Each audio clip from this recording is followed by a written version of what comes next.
Alhamdulillah tanpa terasa sesaat lagi kita akan memasuki periode akhir dari bagian terpenting di agenda Ramadan kita yang akan mengantarkan kita pada 10 hari terakhir.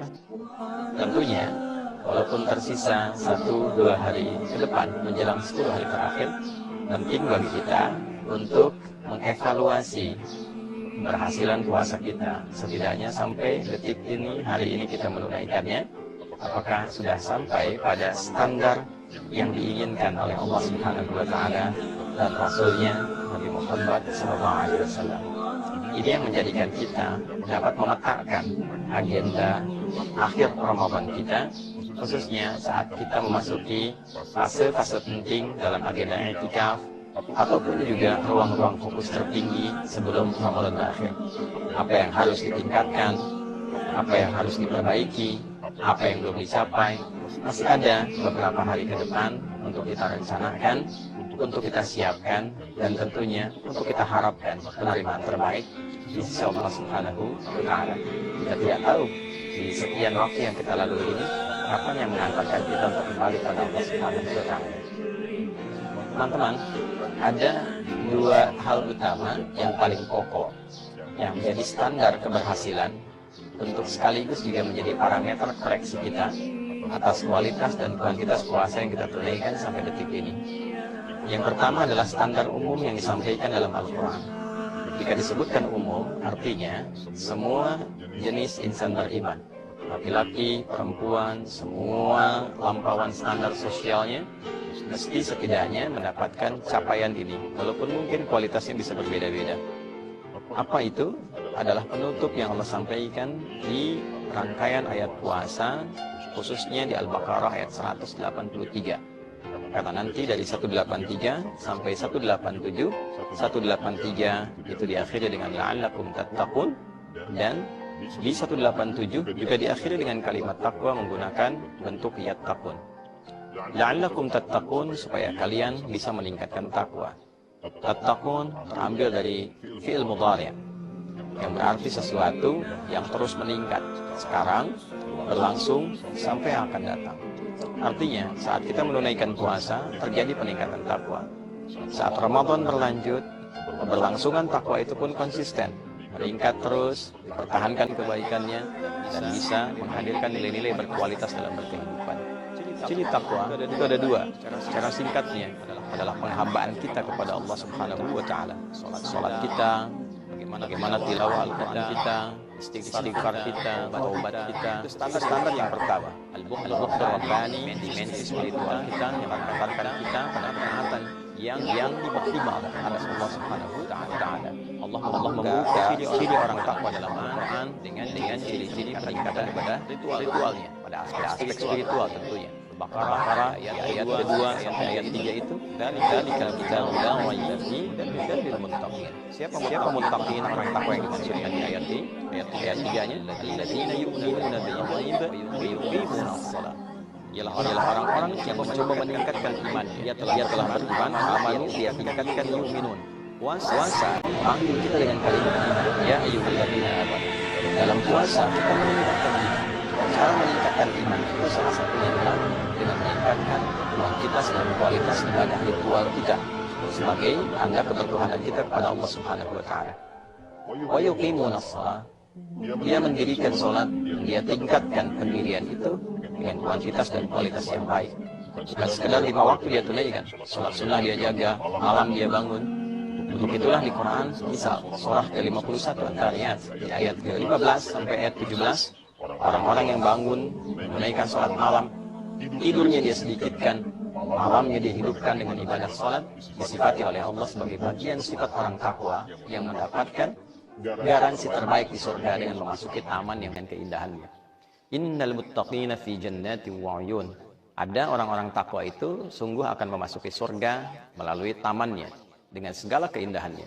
Akhidina ma atahum rabbuhum, mereka mendapatkan janji yang telah Allah sampaikan pada mereka, sehingga dengan janji itu termotivasi mereka untuk meningkatkan ketakwaan kepada Allah. Innahum kanu qabla dzalika muhsinin, mereka itu dulunya senantiasa bersikap ihsan, menjadikan semua kegiatan sebagai ibadah karena Allah. Makannya ibadah, minumnya ibadah, kerjanya ibadah, sampai tidurnya pun diniatkan sebagai ibadah, ya. Sehingga dengan itu ia terjaga kedekatannya dengan Allah. Bagaimana latihan mencapai sifat itu? Kanu qalila minal laili ma yahja'un. Ternyata mereka punya kebiasaan malamnya sedikit tidur. Dia perbanyak meningkatkan kesolehan, ketakwaan dengan ibadah utama, yaitu meningkatkan sholat. Bukankah Ramadan melatih kita untuk banyak menghadirkan ibadah malam? Kita tunaikan apa yang kita sebut dengan tarawih itu. Malamnya ada yang bangun tahajud lagi. Dan itu ciri pertama. Lihat sampai hari ini, berapa hari kita telah menunaikan puasa. Berapa malam kita telah tarawih. Apakah semakin meningkat, semakin semangat, atau biasa-biasa saja, atau justru berkurang? Ini yang menjadikan langkah awal kita untuk mengevaluasi diri sebelum sampai kepada tahap-tahap akhir dari rangkaian hari-hari Ramadan yang kita lalui. Jangan sampai Allah bentangkan kepada kita kesempatan yang luas dan tidak terdapat lagi di waktu selainnya, lalu tidak kita manfaatkan dengan sebaik-baiknya. Na'udzubillahi min dzalik. Teman-teman, standar kedua adalah al-bu'dul insani atau al-bu'dul ijtimai, dimensi sosial, interaksi kita dengan sesama sebagai implementasi ketakwaan kita kepada Allah dalam wujud ibadah ritual. Implementasinya nampak dalam pergaulan ibadah sosial kita. Salat ketika diwajibkan, maka implementasinya dan sekaligus menjadi tanda keberhasilannya adalah interaksi yang baik kita dengan lingkungan sekitaran kita. Tanha anil fahsya wal munkar, yang mencegah kita berbuat sesuatu yang buruk pada orang lain, mencegah kita berperilaku menyimpang, LGBT, homoseksual, kata-kata jorok, kotor, zina, sesuatu yang menyimpang, fahsya.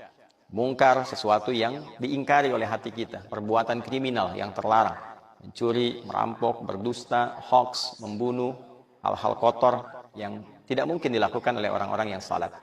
Maka ketika Nabi SAW memberikan gambaran keberhasilan orang puasa yang dibuka oleh beliau dan didokumentasikan itu oleh Al-Imam Al-Bukhari dalam topik Kitabus Shaum tentang puasa, maka Nabi SAW membuka itu dengan menyampaikan as-siyamu junnatun.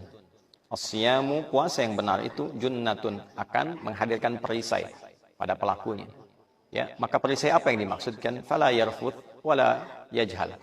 Maka ia tidak akan berkata-kata kotor, lisannya terjaga. Ada perisai yang menjaga dia dari berbagai aneka kosakata yang tidak elok untuk diucapkan. Wala yajhal, dia tidak bertindak yang mengurangi kehormatan dirinya, menjaga perilaku diri dari hal-hal yang kurang baik. Wa in imru'un syatamahu aw qatalahu falyaqul marrataini inni shaimun inni shaimun. Dia mampu menahan diri dari berbagai macam provokasi yang mungkin dihadirkan untuk mendapatkan respon-respon negatif.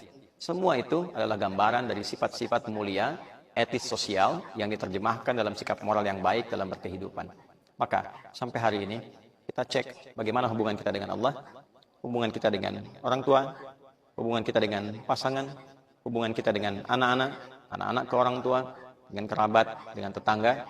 Tentu pengingat terbesar adalah sebelum kita wafat dan kembali pada Allah Subhanahu wa Ta'ala. Kita tidak tahu kapan kita akan berpulang. Karena sebagian saudara-saudari kita di Ramadan ini, ada yang wafat ketika sedang sujud, ada yang wafat ketika sedang tadarus. Kalau sudah diviralkan dan diketahui oleh kita, belum mampu membuat kita untuk mengingat bahwa kita akan pulang dan kita akan dihisab, maka berapa Ramadan lagi yang kita butuhkan untuk menyiapkan diri kita agar dapat lebih mulia dan nyaman ketika kembali kepada Allah Subhanahu wa Ta'ala.